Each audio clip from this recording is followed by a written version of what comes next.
And so you've got to start looking at it in a different way in order to drive costs out, to deliver better service, to meet some of those performance metrics, and also to simply take spend out of your operational model.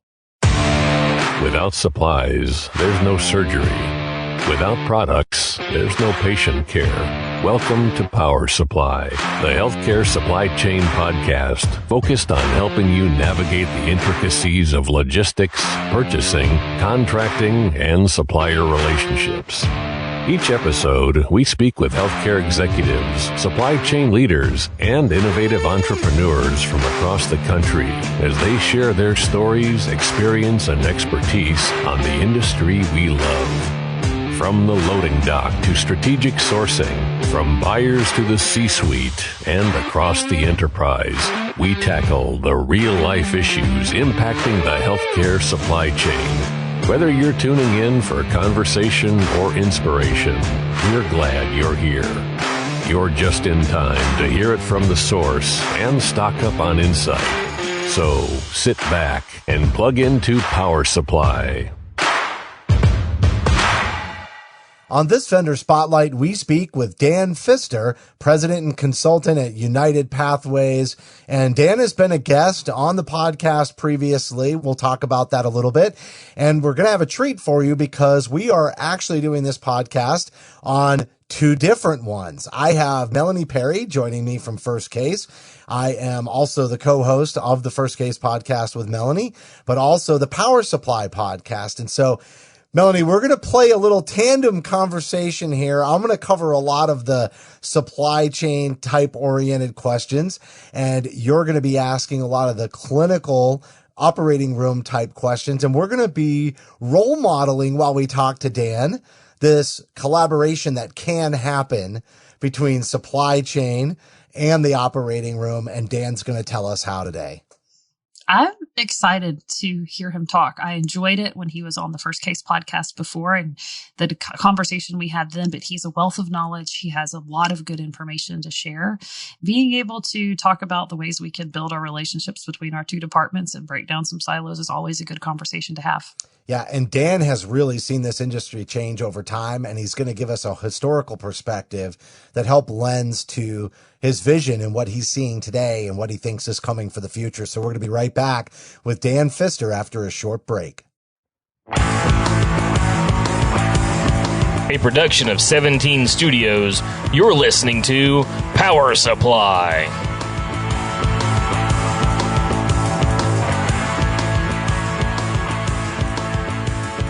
Joining us now is Dan Pfister, president and consultant at United Pathways. And Dan, love having you on the show. And we're actually going to be having this conversation go out on First Case as well as Power Supply.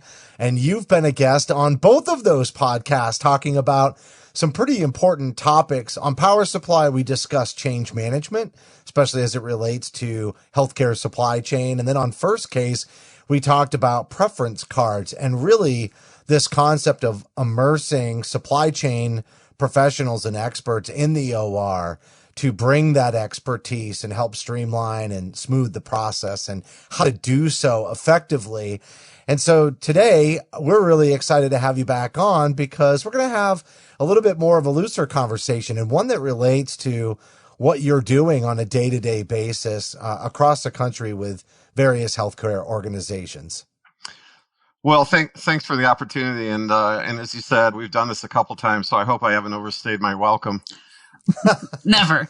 I sort of have an agenda today. I mean, part of it is I as a vendor, I want to introduce myself to your listeners, but I don't want to take a lot of time doing that. So, I am going to give a bit of a commercial for, a few minutes, but then I really want to get into some of the trends and some of the things that I've been bumping into in the industry and some things I'd like to talk about. So if it's okay, I'm just going to, take the wheel for a second and just give a little bit of background information on who I am and where I came from and how I got here. By all means, Dan. And I know we talked about it a little bit, but you're really going to be giving us a little bit more specifics than you have on some of your introductions in the other podcasts. So take it away. Okay. Well, and cut me off if, if it just gets too boring. But I always introduce myself as I'm an old hospital guy, emphasis on old. I started working in hospitals when I was young with entry-level jobs. I was always trying to move up. And over many years, I worked in most clinical support roles that there were in the hospital and housekeeping and distribution. I was an EMT orderly in an emergency room for many years, and that was super educational. And that's probably where the road turned for me a little bit, where I started to see the difference between a job and a vocation in healthcare. All the illness and trauma that came in the front door, all the incredible people who just struggle through all of that. I saw babies being born in trucks, shark attacks, third-degree burns, way too many cardiac arrests. It was definitely a defining moment for me and showed me what a different place a hospital is. I was also a pharmacy IV technician for a while. I was terrible at it. I literally had to quit before I did something wrong. Then I got into supply chain, and I was in case card and sterile supply and surgical materials management. Eventually, I got noticed by a major multinational healthcare product and services company. I joined their consulting team, and I used all that previous hospital experience in their sales support and also process improvement projects for the customer. And then in 2014, I decided to jump off the cliff and start my own company.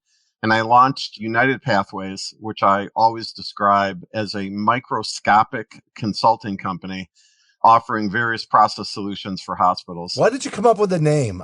I'm so curious on the name, and I have some hunches, but I'd really like to hear it from you, like how you landed on that. So my tagline is that there are three major pathways within the hospital system. There's the clinical pathway, the information pathway, and the logistics pathway, or the movement of people, the movement of things, and the movement of information. And my thesis statement is that whenever there is a gap between the pathways, there's a problem. And I maintain that all the problems in healthcare are in the gaps between these pathways.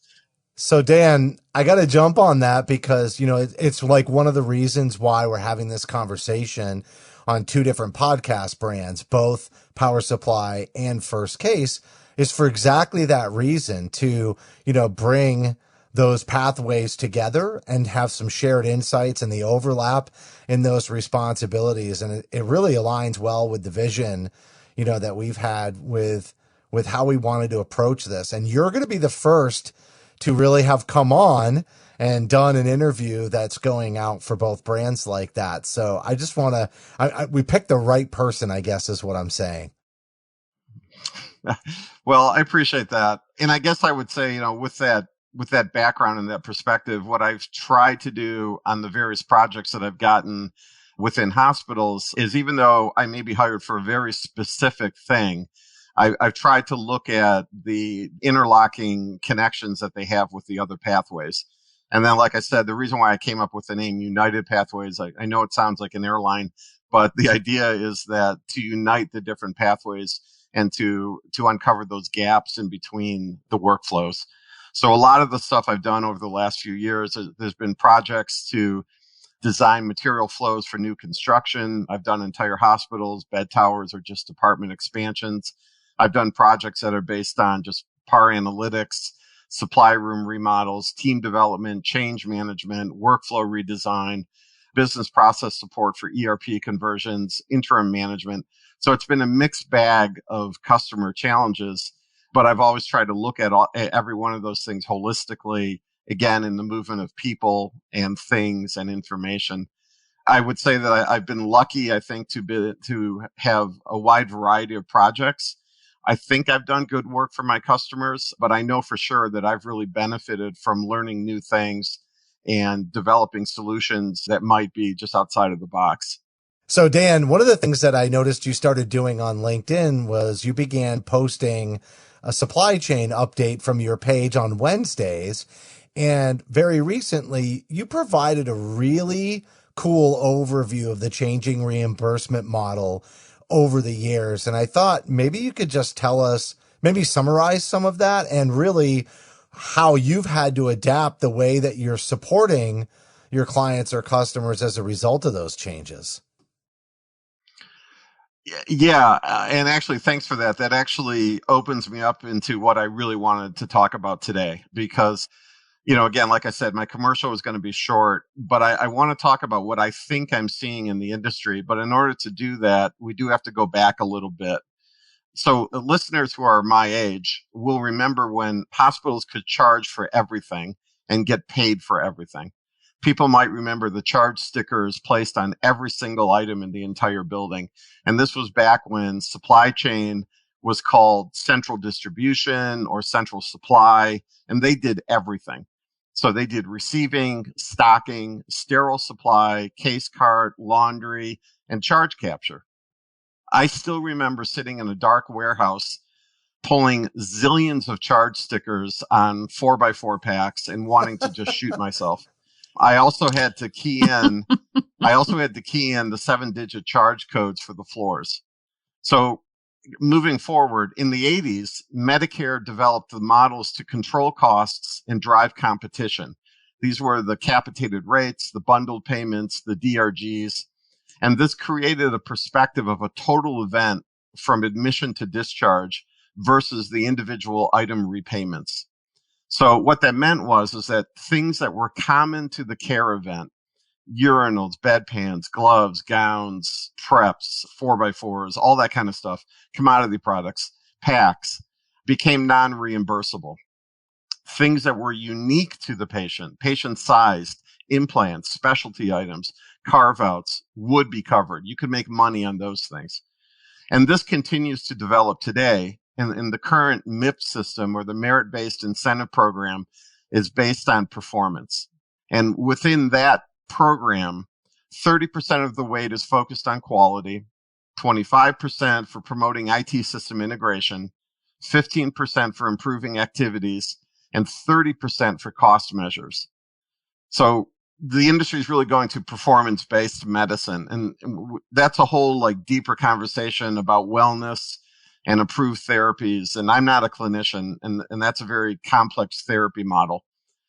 But from my logistics perspective, that business model is pushing workflows towards horizontal integrations. Okay. So from silos, verticals to horizontals. The problem is health systems are built in verticals and not horizontals.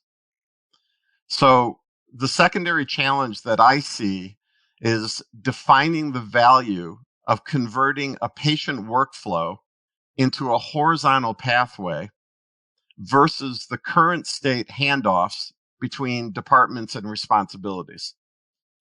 So that's kind of wordy, but what I'm seeing more and more on both the provider and the supplier sides is the need to develop a strategic perspective versus transactional. Okay, because of the way reimbursement is driving everybody towards this horizontal perspective. But again, how do you do that if you're in a vertical? And historically, if it's in your DNA to just be a vertical.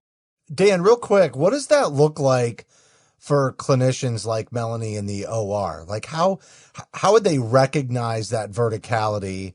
And, can you paint a picture of what it might look like for them horizontally? So yes, though we're going to go far and fast. So I would say that the first part's real easy. And Melanie, stop me if I'm wrong, because again, I'm not a nurse, right? And I'll say that obviously I'm not. So a nurse in an operating room is real clear on the vertical, and it's because she's behind the red line. And if you can't walk behind the red line unless you have permission, and you have to completely change your clothes, and you better have a good business being behind the red line because you're not welcome. Okay.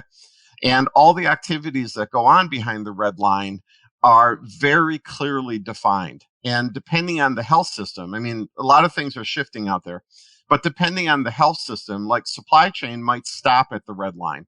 They might just drop the product off, and then somebody behind the red line catches it, puts it away, and organizes it, and then assembles it for the case cart and pushes it to the nurse. Now, just like a case cart is a good example, there may be 3 different roles and responsibilities in assembling a case cart. And you may have a supply chain person doing a commodity pick. You might have a sterile processing person adding the instrumentation to it. You have a center core nurse or the RN that's going to be in the room, or the surgical tech that's doing the top off. And then all of those supplies may come from different locations that are managed by different people. So the case pick room may be managed by materials management, or it may be managed by sterile supply. The instrumentation may be down in SPD, or it might be kept only in the center core and picked by nurses, or it might be picked by a surgical tech. And then the top off, the whole identification of the top off, what the RN picks or doesn't pick, is governed by the preference card, which is owned by nurses, and they never get around to actually fixing it. And the pick list has to be managed by 3 different organizations, and the pick list is always wrong. So all of those verticals represent, like, number one, they all have to come together to just simply create a case card.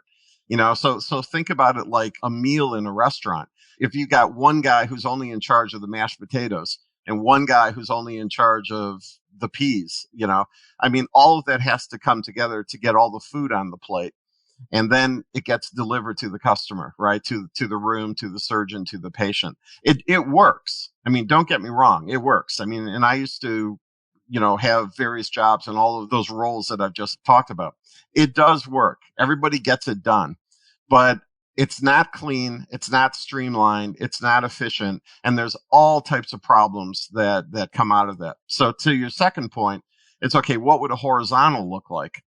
A horizontal would look like where that same process still happens, but ownership is seamless throughout the entire process.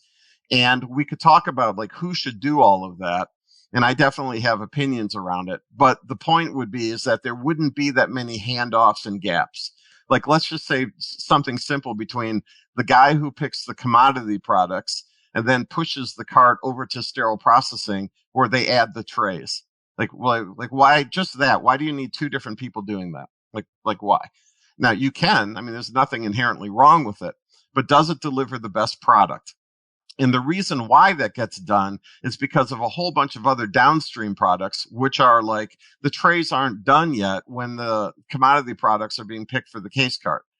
They're still being processed. They're still being used. They won't get done until 1:00 in the morning, right? And is that the best way to do instrumentation management? Well, maybe it is, because you can't have a whole bunch of trays because capital money is not abundant and all types of other reasons. But the point is with all of this is that it all has to come together to deliver a patient care service.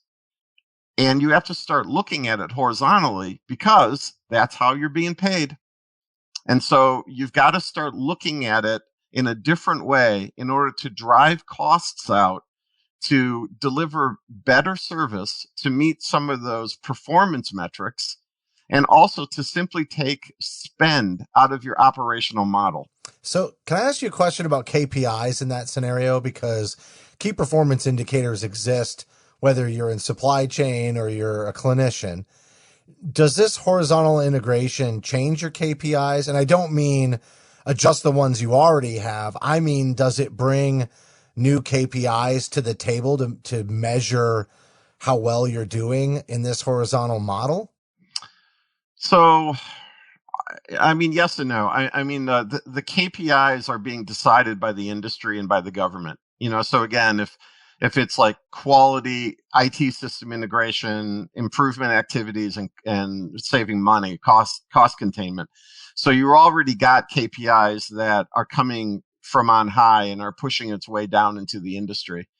So then what that means is how do you then develop the clinical supply chains that guarantee quality, communication, continuous improvement, and lowest price, right? Because that is coming down. So the problem is that if the KPIs are clear, the structures though are not really integrated, and the costs to build the team, tools, and technology don't deliver the standard return on investment that the CFO will expect. So again, this is another challenge in the industry. You're going to be judged on performance. So that means quality products, streamlined workflows, efficiencies, no stockouts, high touch customer service, demand planning, advanced analytics, staff training, empowerment. But who pays for all that? Okay. What business unit owns the end-to-end throughput? And how do you justify it? Okay. So much is intangible. Think about like our standard sales messaging that we're used to in the industry. You can buy a product that says it reduces length of stay, or you could do a project to review wait times in the ER. The industry approach right now is always use case oriented. Okay. The director of surgery gets budget dollars to solve a particular use case, but the upstream and downstream effects, the roles and responsibilities are outside of the use case. So what I'm saying is how it looks to me from the small, little spot that I sit in is I think the industry is shifting. It's really going to a good place. I think this horizontal view, an event-based patient model with high performance expectations is really good. But we don't know how to get there because the usual way of looking at things doesn't work. Okay. And again, I'm a microscopic consulting house. I don't have a big building with my name on it. I'd really like one, but I'm probably never going to get there. But what I'm seeing is that the customer need for change management, for workflow integration across the silos, for breaking down cultural barriers, and perhaps most importantly, instilling a sense of vision and mission in workers that are already really burned out from high expectations of performance. And I would also say, just real quick, that this is also true on the supplier side as well. So the annual demand for more service and reduced prices from the customer while being pushed internally to deliver on ever increasing sales plans for their shareholders in Wall Street, and so like, how do you thread that needle? And for a lot of years, we always heard the buzzword of changing the paradigm, right? We got to change the paradigm. And that's kind of a worn out phrase now, but the models have to transform, and it's not going to be easy. So I want to interrupt you real quick and go back to a comment you made about breaking down silos, because you're talking about the vertical versus horizontal workflows, and horizontal makes sense when we're all siloed and all of this. But I guess listening to you talk about a horizontal workflow and how that would be better, it seems like then one department needs to be and ultimately have responsibility for everything, right? And so that it comes down to it and they are the ones in charge of, I don't even really know what I'm asking. My brain can understand this, but I don't know that I can get it out. But it seems like one person or one department within the hospital is in charge of pushing it all out from start to finish so that we have a horizontal workflow. Is that right? Yeah. And again, I would say like, it's not going to be everything, right? Like you can't have one department that's completely in charge of everything from diagnosis to therapy to, all right. of that. However, I maintain that the supply chain organization is the silo most capable of being this industry change agent because it already acts horizontally with every department inside the hospital and every supplier that services the hospital. Okay. Yeah, they touch everybody. They touch everybody. Yeah. But traditionally, supply chain has been tasked with one thing, and that's driving costs out. Okay. Making sure the product's on the shelf and then saving money. And so, and especially again, to go back to what happened with Medicare and the DRGs and bundled payments, they became laser focused on taking spend, reducing costs, taking spend out of the mix. So they're really good at negotiations, at contracts. And traditionally, they've also always been yelled at for the empty shelves, right? So supply chain, in my opinion, needs to become the department of transformation, the engine underneath the patient event.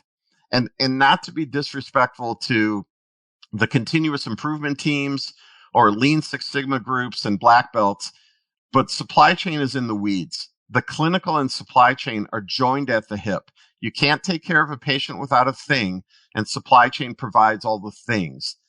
But they've been the people that have been in the back of house, in the basement, and again, especially when they lost revenue, when they stopped being a revenue producing department, then they became the cost of doing business. Okay. So I think supply chain has to raise its game. They have to offer more. They have to do more, support more. But who's going to make that investment? Okay, so I'm going to come back to the ROI. So we've all been doing this a long time. And the reality is process improvement costs money. And it won't bring the CFO the 3-to-1 hard dollar savings that he wants. You talk about that, but I'm concerned about the technology, especially that's required. And it goes back to what you said about burnout and the workforce shortage.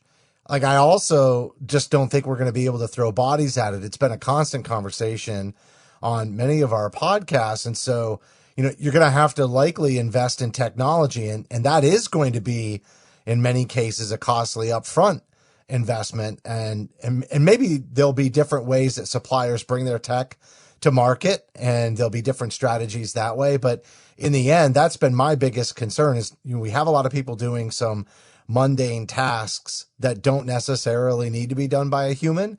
But because we're also vertically integrated in the way that suppliers sell their products into hospitals, and they don't talk to each other in sort of automated ways. And I've mentioned before on a couple of other shows, I really feel like an open API should become an IT contracting requirement for that reason.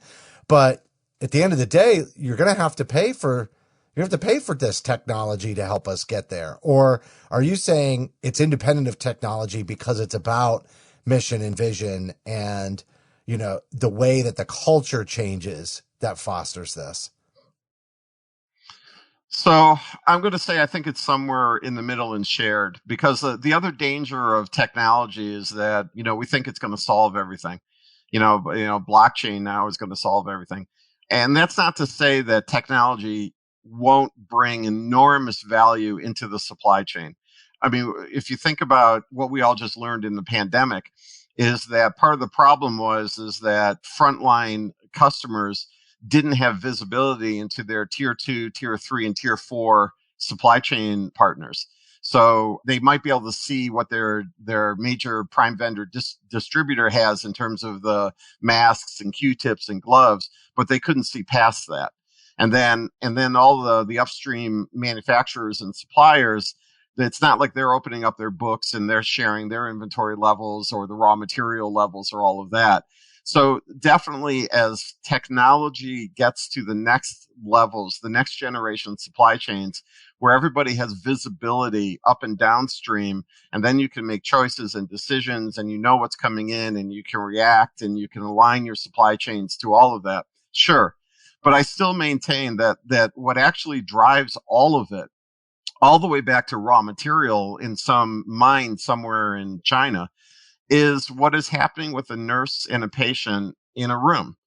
And if you think about one of the differences of healthcare versus any other industry that has a supply chain is variability at the point of care. So going back all the way back to like a surgery. So a surgery is an event that is designed, right? So something happens to us, we go see our doctor, we get diagnosed, a therapy is decided, a procedure is scheduled, a preference card is selected, supplies are assembled, everything gets pushed into the room. Then the doctor opens up the patient, something's different. And all of a sudden you have to bring in more supplies, different trays. In some cases, you got to flip the patient completely upside down. I mean, all types of things happen that are unexpected. Okay. Now the hospital is really good at unexpected. Like that's where its magic is. They are really good at reacting and adjusting and bringing in whatever is needed to complete the event. But how do you run a supply chain like that? How do you run a supply chain that has so much variability at the demand signal? And that's where I maintain that, yes, the technology will have a play. I still think, though, that the step one, before we get to next generation science fiction technology that's, drone deliveries and all of that I think step one is understanding what's happening at the point of care and at the point of the demand. And the best people to understand that is a relationship between supply chain and clinicians.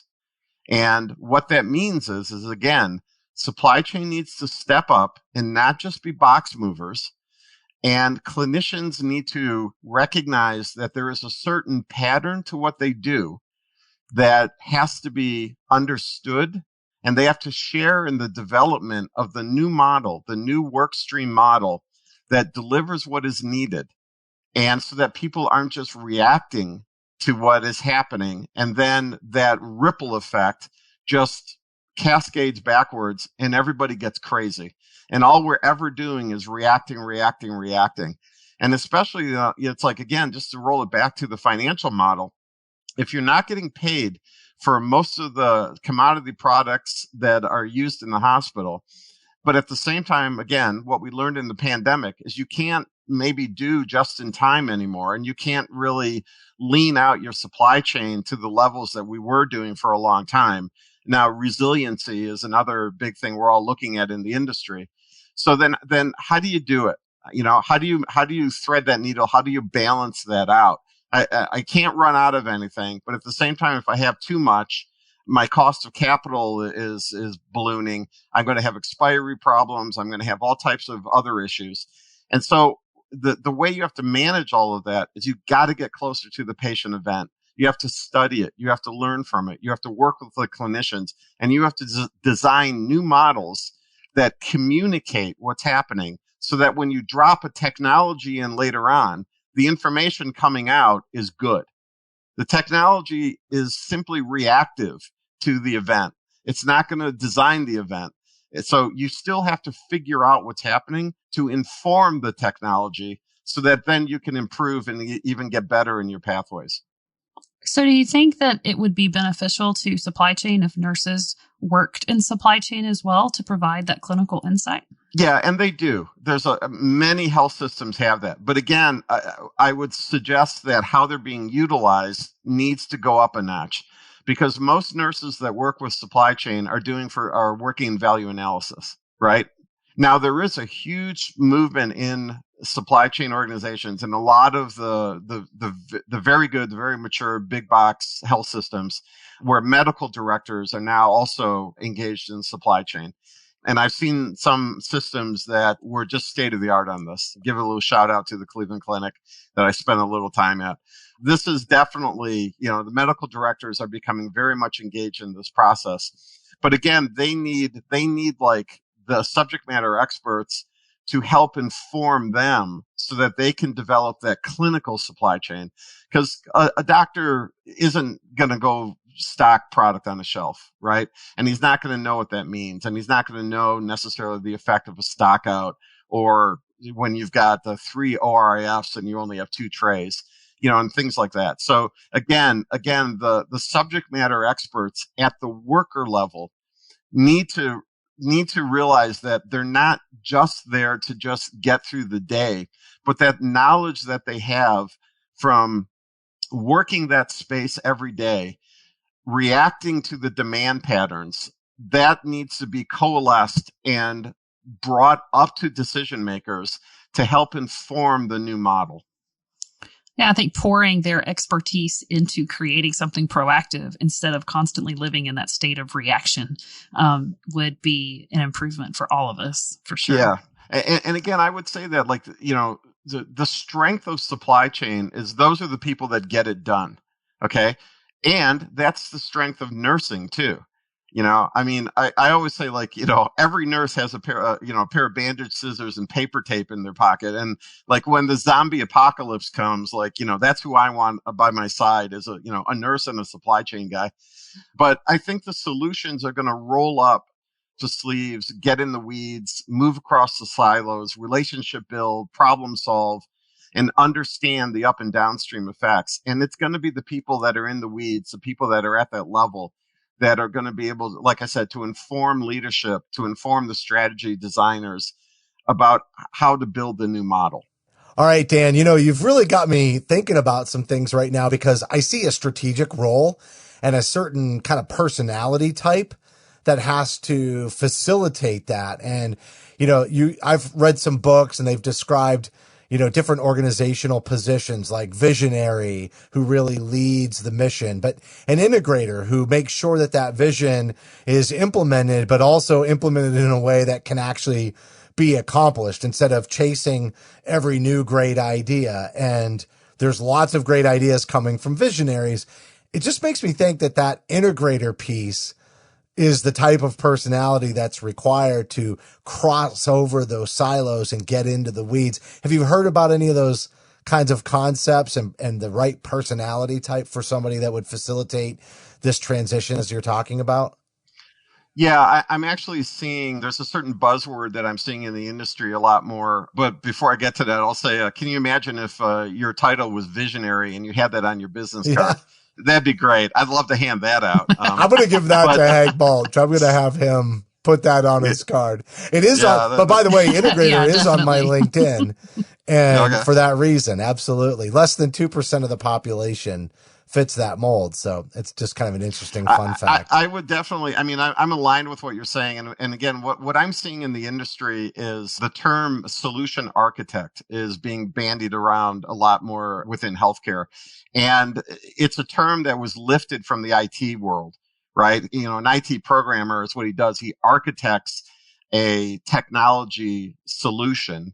But I think that is appropriate for healthcare because everything that I've been talking about how to integrate across the pathways, across the gaps, how to go from verticals to horizontals, you'd need somebody that can literally architect that out.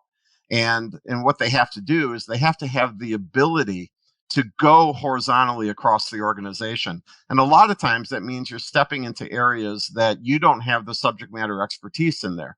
So some of the skill sets that you need is the classic, listening, asking open-ended questions, empathy, emotional intelligence, all of that stuff, and treading lightly because you are going into people's verticals and their entire DNA has been a vertical. And now all of a sudden, maybe you've been charged with architecting some new solution and it's going to be disruptive. So all of that won't be glamorous. Again, it's the roll up the sleeves work. And again, I feel that supply chain has always been the department that gets things done. The challenge for leadership is that they will have to make that investment and be a sponsor for that transformation because the new business relationships, the savings, the efficiencies, and delivering better patient care will come from improving the operational models. Everything is dependent on the movement of people, things, and information. If these pathways can be deeply understood and integrated, hospitals, vendors, patients, and suppliers will all benefit.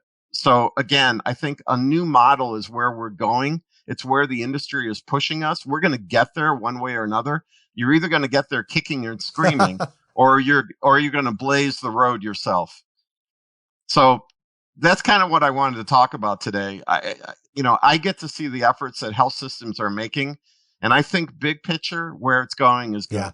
Yeah. You've been a fantastic guest on the podcast previously and really a wealth of knowledge. And I think it's just that experience. Sometimes when you just watch healthcare transform, there are patterns that emerge out of that, right, Dan? There are patterns that are consistent regardless of how things change. And I think it gives you really incredible perspective and the ability to put things into perspective as you see that big picture.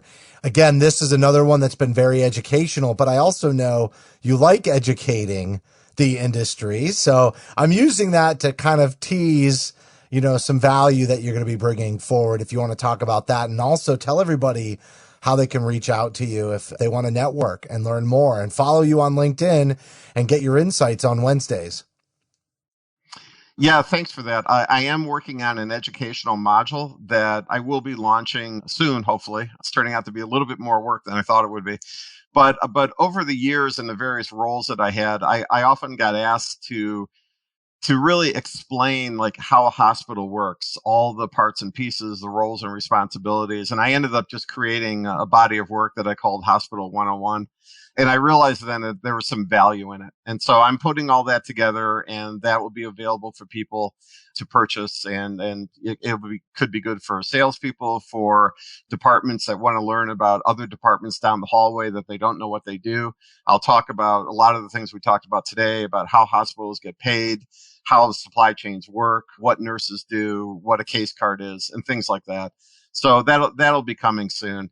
And then to get in touch with me, again, I think most people now, LinkedIn is probably the best way, I think, for business people. And again, it's Dan Pfister on LinkedIn. And I think that's probably the most efficient way that people can find me. Excellent. I'm going to spell your last name so when they search, they know to Pfister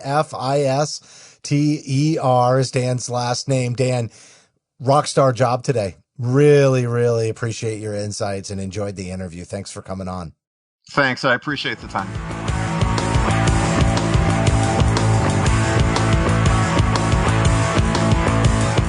All right. That was Dan Pfister, president and consultant at United Pathways. And Melanie, great conversation. Definitely all about breaking down those vertical silos, getting horizontal, and really, I think a call to action there was looking at supply chain and saying, you've got to step up, you've got to elevate. And I could tell you, this is a tough time to ask for that because supply chain has already stepped up and elevated during the pandemic and really been stretched to quite an extent. And I know the clinicians have felt the brunt of that too on the receiving end, especially with a lack of supplies and back orders. And one thing that Dan said was, and I think this is so true, that healthcare organizations are really good at being adaptable and flexible.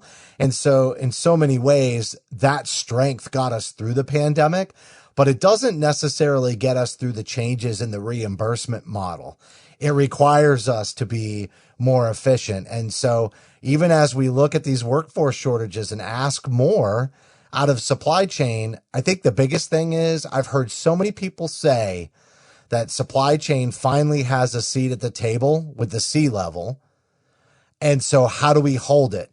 And it's a conversation like this that helps you hold it because, you know, compensation, roles, responsibilities, talent acquisition, that's the kind of transformative change that will start to build trust, because if supply chain is going to enter into the operating room, they're going to have to come with, you know, not only a new model and a new strategy, but they're going to have to really build a lot of trust.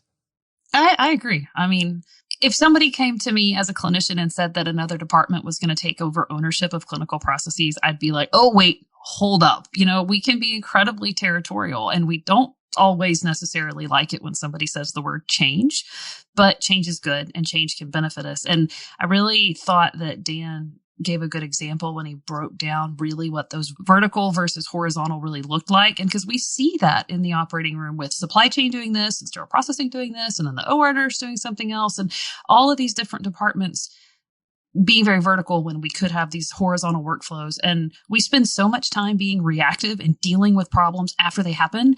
If there was a way to get ahead of that and actually be proactive instead, so that we got rid of that reactive problem and stress, everybody's workday and work life would be so much better.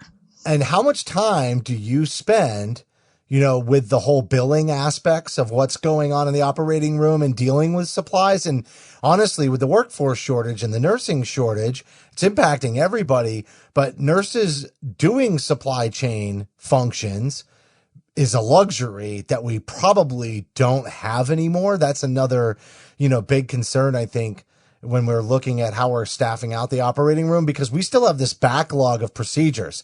And everybody's like, hey, we're back to pre-pandemic volumes. That doesn't matter.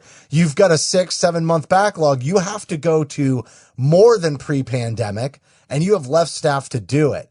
So one of the ways to accomplish that is to remove some of those responsibilities that are not directly, you know, clinical and patient care oriented.